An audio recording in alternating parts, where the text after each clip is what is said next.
The next question is, new Exim policy was announced for in 1992.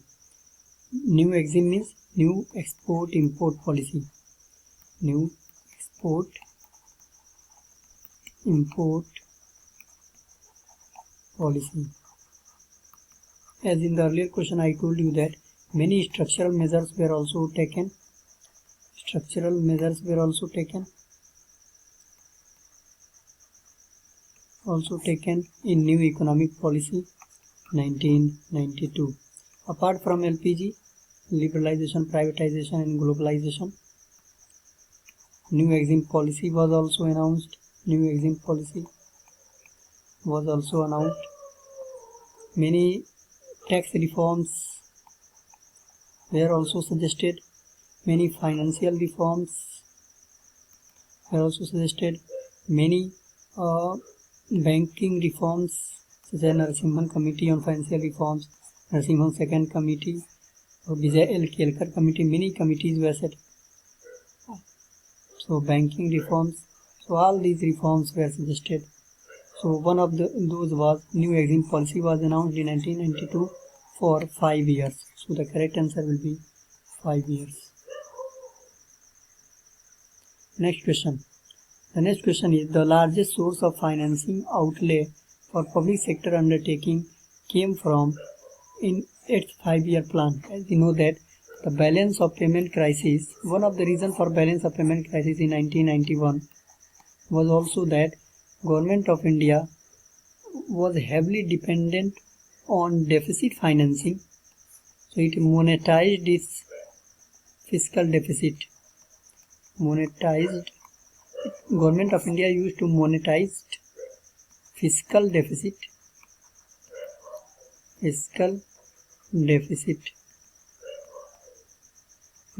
or monetary deficit. So it used to monetize fiscal deficit.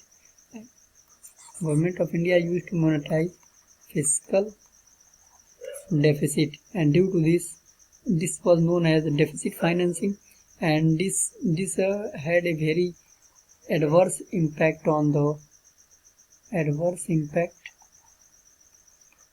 economy, because it led to huge rise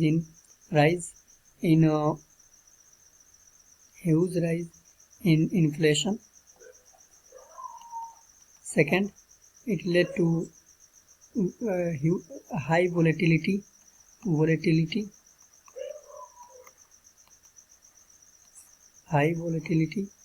in forex market. So all these things, the purchasing power of rupee was day by day was going very down. Purchasing power parity of rupee was also going down. So there were many reasons for this.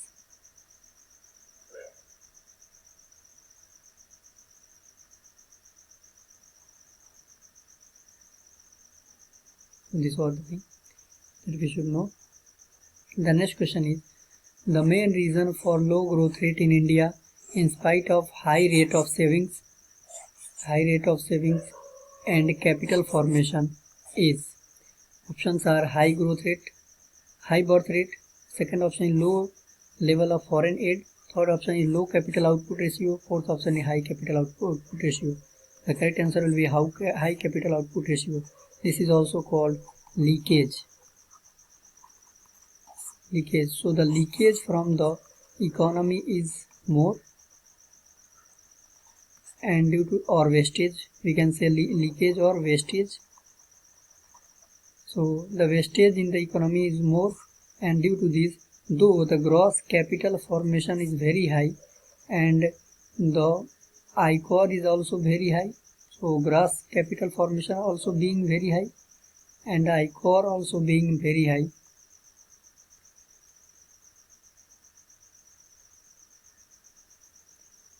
ICOR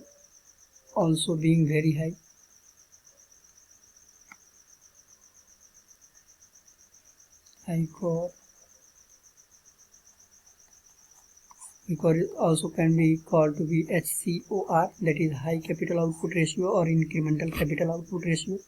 This leads to low growth rate. So high ICOR leads to low growth rate. Low growth rate. And here it translates into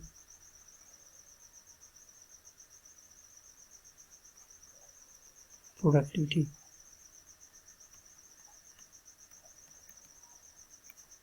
So this is the thing. Now let's come to the next question. The next question is, which of the following benefits were likely to accrue to India from the membership of World Trade Organization? So as we know that India became the founding member of World Trade Organization in 1998 itself. What were the reason and what was the benefit to accrue to India from the membership of WTO? First option is, India's share in world trade was to go up from $600 million in 1990 to $5 billion till 2000 AD. Then second is, it was expected to boost exports of agricultural commodities from India. Third option is, India's share in world trade was likely to triple by 2000. So second and third are correct because these were the two expected benefits from the membership of WTO. This is the correct answer. Now next question. Which one of the following countries had in 1994 voted against joining the European Union? So as we know that European Union is a monetary organization.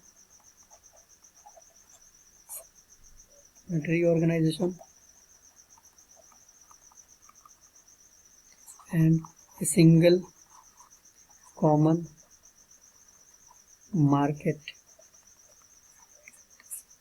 So earlier, at present, we know that there was Brexit, and Brexit is Britain's exit from the European Union is called Brexit.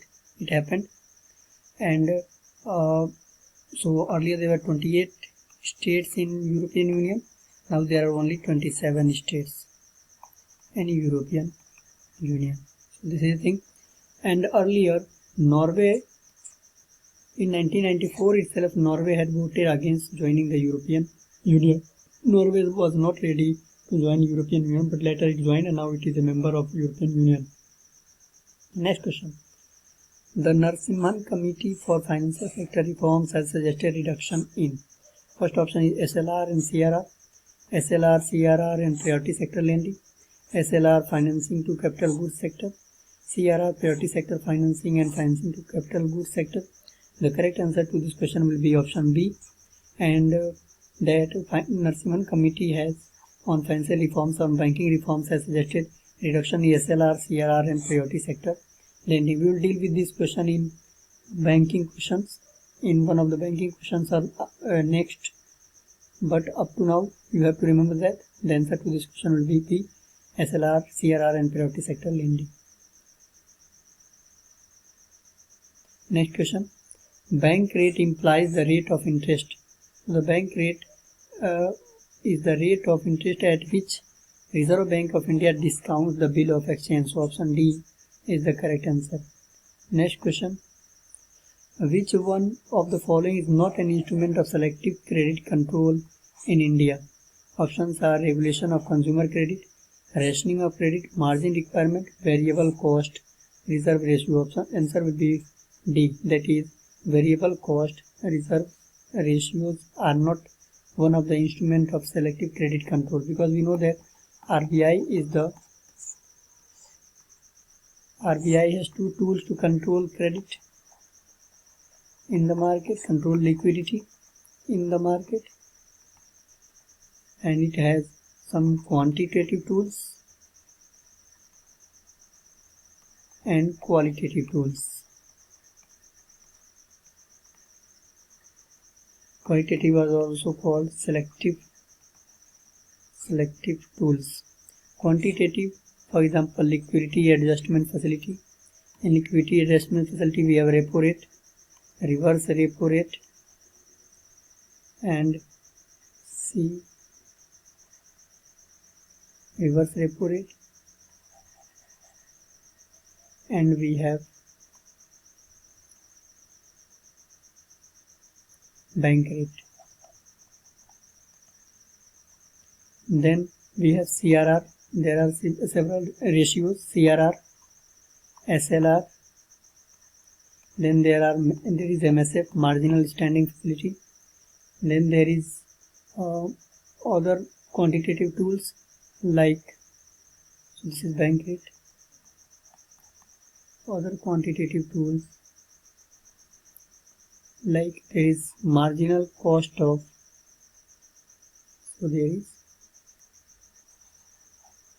from this there is marginal cost of fund-based lending, MCLR, cost of fund-based lending rate. So earlier there was PLR and later it became SPLR. Now it has transformed itself into MCLR. It is marginal cost of fund-based lending rate. So this is the question, and this variable cost reserve ratio. Then in qualitative or selective tools, there is a margin requirement is the one of the selective tools, regulation of consumer credit, rationing of credit, and margin requirement. All these are selective credit control mechanism. So this is the correct answer. Now let's come to